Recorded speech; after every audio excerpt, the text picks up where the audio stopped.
Good afternoon students, welcome to our online classes children education. আচ্ছা, আমি তোমাদের আমার গণিত পঞ্চম শ্রেণীর নেক্সট পার্ট নিয়ে চলে এসেছি। দেখো, আগের দিন আমরা ভগ্নাংশের যোগ শিখেছিলাম। আজকে আমরা শিখব যে লাফিয়ে লাফিয়ে সংখ্যার সম্পর্ক তৈরি করি। দেখো, এখানে আমি কিছু সংখ্যা লিখেছি শূন্য থেকে এখানে দেখো 18 অবধি লেখা আছে, ঠিক আছে। এবার আমি দুটো কালি ইউজ করবো, একটা হচ্ছে কমলা কালি আর একটা হচ্ছে সবুজ কালি। দেখো, প্রথমে আমি একটু দুঘর করে যদি লাফাতে শুরু করি, তাহলে দেখো 0 থেকে দুঘর লাফালে হবে 2, 2 থেকে দুঘর লাফালে হবে 4, 4 থেকে দুঘর লাফালে হবে 6, 6 থেকে দুঘর লাফালে মানে দুঘর করে আমি লাফিয়ে লাফিয়ে যাচ্ছি, ঠিক আছে। 8 থেকে দুঘর লাফালে 10, 10 থেকে 12, 12 থেকে 14, 14 থেকে 16, 14 থেকে 16 আর 16 থেকে কী হবে, এটা 18, ঠিক আছে। তারপর দেখো, আমি আরও একটা 3 ঘর করে যদি লাফাতে শুরু করি, তাহলে 0 থেকে 3 হবে, 3 থেকে 6 হবে, 6 থেকে দেখো 9 হবে, 9 থেকে দেখো 12 হবে। 3 ঘর 3 ঘর করে যোগ করে লাফাচ্ছি আমি, মানে দেখো এক ঘর 2 ঘর 3 ঘর, ঠিক আছে। 3 ঘরে লাফিয়ে চলে এলাম এখানে। 12 থেকে দেখো 3 ঘর করলে 1 2 3, তাহলে 15তে চলে গেলাম। 15তে দেখো 3 ঘর লাফালে কত হবে,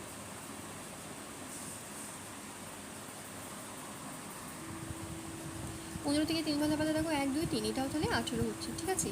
এবার তোমরা যেটা আমি শেখাচ্ছি ভালো করে লক্ষ্য করো। 2 ঘর করে আমি যদি লাফাই, তাহলে আমি কোন সংখ্যাগুলো পাচ্ছি দেখো, 2 পাচ্ছি, 4 পাচ্ছি, 6 8 10 12 16 18। আর 3 ঘর করে আমি লাফাই তাহলে আমি পাচ্ছি 3 6, তারপর হচ্ছে দেখো 9 12 15 18, এই সংখ্যাগুলো পাচ্ছি। এবার আমি 2 এর গুণিতকগুলো আমি একটা সংখ্যায়, ধরো আমি এখানে একটা এই সাইকেলটা করছি, তাহলে 2 এর গুণিতকগুলো আমি ধরো লিখছি 2 4 6, তারপর ধরো আমি লিখছি 8, ঠিক আছে। তারপর আমি ধরো লিখছি 12, আর লিখছি ধরো 18। এদিকে দেখো আর কী আছে, 10। সবগুলো লিখলাম কি, দেখো সবগুলো তোমরা এইভাবে লিখে নেবে যে কোনো ঘরে, ঠিক আছে, এইভাবে লিখে নেবে 10।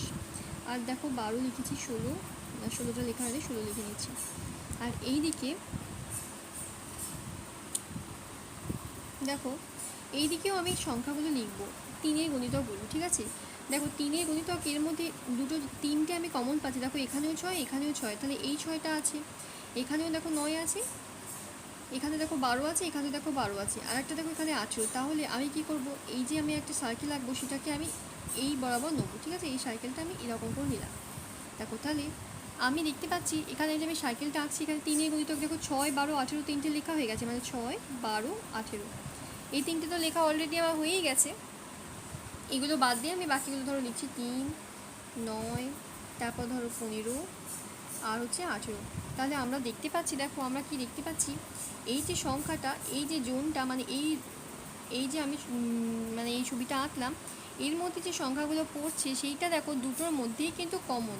অর্থাৎ দেখো এটা 2 এর গুণিতকও হচ্ছে, এটাও 3 এর গুণিতকও হচ্ছে। তাহলে এই যে এরিয়াটার মধ্যে যে সংখ্যাগুলো পড়ছে, অর্থাৎ 6, ধরো আমি যদি লিখি এখানে 6 12 18, এইটাকে আমরা কি বলছি বলো তো, এইটাকে আমরা বলছি সাধারণ গুণিতক। অর্থাৎ ভালো করে শুনে নাও, এটা হচ্ছে দুটোর মধ্যেই কমন, সেই জন্য এটাকে আমরা বলছি সাধারণ গুণিতক। তোমাদেরকে যদি সাধারণ গুণিতক বের করতে বলে, তোমরা ঠিক এইভাবে বের করবে, ঠিক আছে। প্রথমে গুণিতকগুলো তোমরা এইভাবে লিখে করবে, তাদের মধ্যে যেটা কমন সেটাকে তোমরা লিখবে সাধারণ গুণিতক। এবার চলো আমরা কিছু সাধারণ গুণিতক বের করার অঙ্ক করি। দেখো আগের পাতে আমরা করলাম 2 আর 3 এর সাধারণ গুণিতকগুলো, তাহলে আমরা কী কী পেলাম তোমরা তো দেখতে পেলে। আমরা দেখো এখানে পেলাম কী পেলাম, 6 12 18, এই তিনটে সংখ্যা, তাহলে এইটাই হচ্ছে উত্তর। এবার দেখো বাকি যে কিছু অঙ্ক এখানে আমরা করছি, 3 ও 5 এর সাধারণ গুণিতকগুলো আমরা বের করবো। দেখো 3 এর গুণিতকগুলো আমি প্রথমে লিখছি 3 6, মানে 3 এর ঘরের নামটা যদি তোমরা জানো তাহলে সেইটা অনুযায়ী তোমরা লিখবে। 3 2 6, 3 3 9, 3 4 12, এইভাবে লিখবে। 15 318, 3 7 21, 3 9 27, 3 10 30, এভাবে লিখবে। 3 11 33, ঠিক আছে। এইভাবে তো আমরা দেখো যতগুলোই লিখতে চাই ততই লিখতে পারবো। সেই জন্য আমরা এখানে বলতে পারি যে 3 এর গুণিতক অসংখ্য, মানে কোনো একটা সংখ্যার গুণিতক কিন্তু সবসময় তোমরা মনে রাখবে যে এটা অসংখ্য, কারণ যত দূর তোমরা করতে চাইবে এটা কিন্তু তত দূরই হবে। 5 এর গুণিতকগুলো দেখো কী কী হতে পারে, 5 1 5, 5 2 10, 5 3 15, 20, 30,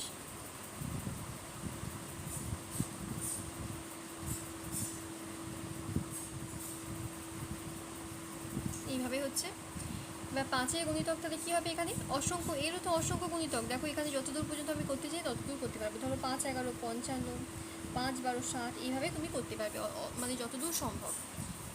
তাহলে এখানে আমরা লিখবো যে 5-এর গুণিতক অসংখ্য। যে কোনো সংখ্যার গুণিতকই কিন্তু অসংখ্য হয়। তাহলে 3 আর 5-এর সাধারণ গুণিতক কোনটা? দেখো আমি এবার মেলাবো যে এর মধ্যে কোনটা আর এর মধ্যে কোনটা কমন পাচ্ছি। ঠিক আছে, দুটোতেই আছে এরকম কোন সংখ্যা, দেখো চলো খুঁজি। তাহলে প্রথম আমরা যে সংখ্যাটা পাচ্ছি সেটা হচ্ছে 15। দেখো তোমরা এই যে 15টা আমরা পাচ্ছি। ঠিক আছে, তাহলে আমি এখানে লিখলাম 15। তারপর দেখো কোন সংখ্যাটা আমি এখানে কমন পাচ্ছি, এখানে পাচ্ছি 30। দেখো 30, এখানেও 30, তাহলে এখানে 30 হচ্ছে। তারপর দেখো কোন সংখ্যাটা এখানে আছে, এখানে কি আর কিছু সংখ্যা আছে? দেখো তো এখানে আর কিছু সংখ্যা নেই। তাহলে 3 আর 5-এর সাধারণ গুণিতক এই যে সংখ্যাগুলো লিখেছি তার মধ্যে আমরা কোনটা কোনটা পেলাম? 15 আর 30, এই দুটো সংখ্যা পেলাম। ঠিক আছে, বুঝতে পেরেছো তোমরা? এবার দেখো, এবার আমরা এরকম সার্কেল এঁকে লিখে কিছু সাধারণ গুণিতক বের করব। দেখো 3 এবং 4-এর দুটি সাধারণ গুণিতক হলো, প্রথমে আমরা এখানে কি করব, দেখো 3-এর গুণিতকগুলো আমরা এখানে লিখে ফেলি। 3-এর গুণিতক ধরো 3 6, ধরো আমি এখানে লিখছি 3 6, তোমরা খাতাতে করবে এরকম করে 3, এই 3-এর গুণিতকগুলো লিখবে। 3 6 9 12 15 18, এইভাবে লিখবে। 20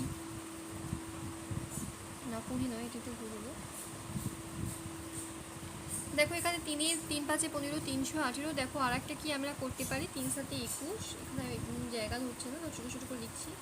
3 8 24। ঠিক আছে, আর এখানে দেখো 4-এর গুণিতকগুলো লিখেছি। তাহলে সাধারণ গুণিতক মানে এবার আমরা দেখো কোনগুলো করবো, এই সার্কেলের মধ্যে দেখো এখানে কমন পাচ্ছি 12, এরও পাচ্ছি 12, আর এখানে দেখো এখানে 24, এখানেও দেখো 24। তাহলে আমাদেরকে কী করতে হবে, এই যে 12 আর এই যে 24, এই সংখ্যাটাকে এই কমন জায়গায় রাখতে হবে, কারণ এটা তো দুজনেরই কমন হবে। তাহলে এবার এখানে আমরা বসিয়ে দিই, চলো 9, তারপর ধরো 15 18, এগুলো লিখে নিচ্ছি। 21, ঠিক একই রকমভাবে এদিকে আমি লিখছি 4 8 20, 24টা এর মধ্যে কমন। তাহলে এইভাবে আমরা করবো। ঠিক আছে, বুঝতে পেরেছো তোমরা? দুটোর মধ্যে কমন এইটা। তারপর দেখো তারপরে অঙ্কটা দেখো 4 এবং 6-এর সাধারণ গুণিতক। এটাও আমরা কী করে করবো, প্রথমে 4-এর গুণিতকগুলো তুমি এখানে লিখে ফেলবে। 4-এর গুণিতক 4 1 4, 4 2 8 12,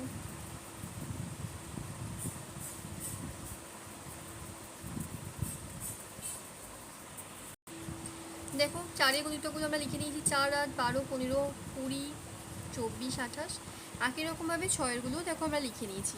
এবার দেখো আমি এখানে কমন পাচ্ছি 12, এরও 12, এখানে দেখো 24, এখানে দেখো 24। তাহলে আমাদেরকে কী করতে হবে, এই জোনটার মধ্যে, এই এরিয়াটার মধ্যে কমনগুলো লিখতে হবে। আমি তাহলে লিখে নিচ্ছি এখানে 12, এখানে 24। বাকি এবার দেখো 4-এর গুণিতকগুলো তুমি এইভাবে লিখতে পারো, 4 8 15 20 28, এগুলো এখানে লিখতে পারো।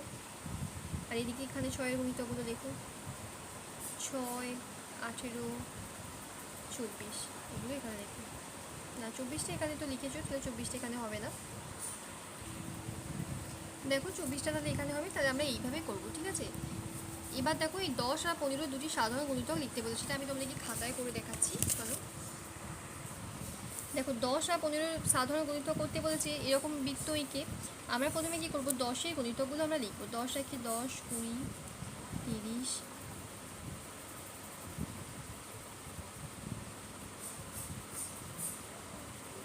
লিখে নিলাম 10 অবধি।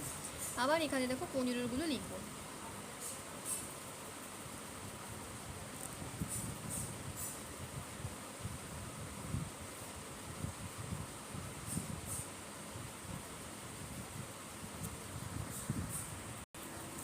দেখো এখানেও 10 অবধি লিখে নিয়েছি, 15 ঘরের নামটা এখানে 10-এর ঘরে। এবার আমাদেরকে দেখো সার্কেল আঁকতে হবে।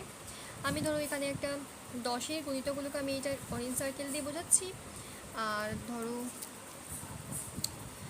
15 যেটা সেটা আমি গ্রিন সার্কেলে বোঝাচ্ছি। ঠিক আছে, এবার আমাকে যদি সংখ্যাগুলো লিখতে বলা হয় তাহলে এইখানে কী হবে, দুটোর মধ্যে যেগুলো কমন, চলো খুঁজি। 30 এখানেও আছে, এখানেও আছে। ঠিক আছে, তারপর দেখো এখানে আর কি কমন আছে, 60 এখানে আছে, এখানে আমরা 60 পাচ্ছি। আবার দেখো এখানে 90 আছে, এখানে দেখো 90 আছে। তাহলে আমাদেরকে এখানে লিখতে হবে 30, 60, 90। বাকিগুলো তোমরা এখানে লিখতে পারো। 10-এর গুণিতকগুলো 20 40 50, ঠিক আছে, 80, এখানে এখানে 100, এগুলো এদিকে লিখে নিলাম। আর 15 গণিতগুলো তোমরা এইদিকে লিখবে। 15গুলো কী করে লিখবে দেখো, 15 দেখো এখানে যেগুলো কমন গণিতক, এটা তো এখানে লিখেছি মাঝখানে 30, এটা 60, এটা 90। আর এখানে তাহলে বাকি যেগুলো পড়ে আছে আমরা লিখে দিই 15, 45, 75, 105, 120, এগুলো এখানে হবে। তাহলে আমরা এইভাবে করব, ঠিক আছে? বুঝতে পেরেছো তোমরা? 10 আর 15 সাধারণ গণিতক কী করে করলাম, প্রথমে 10 ঘরে নামতা, পরে 15 ঘরে নামতা, তারপরে সাধারণ গণিতক। ঠিক আছে, আজকে এই অবধি থাক। পরের দিন আমরা শিখবো যে গুণনীয়ক কীভাবে বের করতে হবে। Thank you.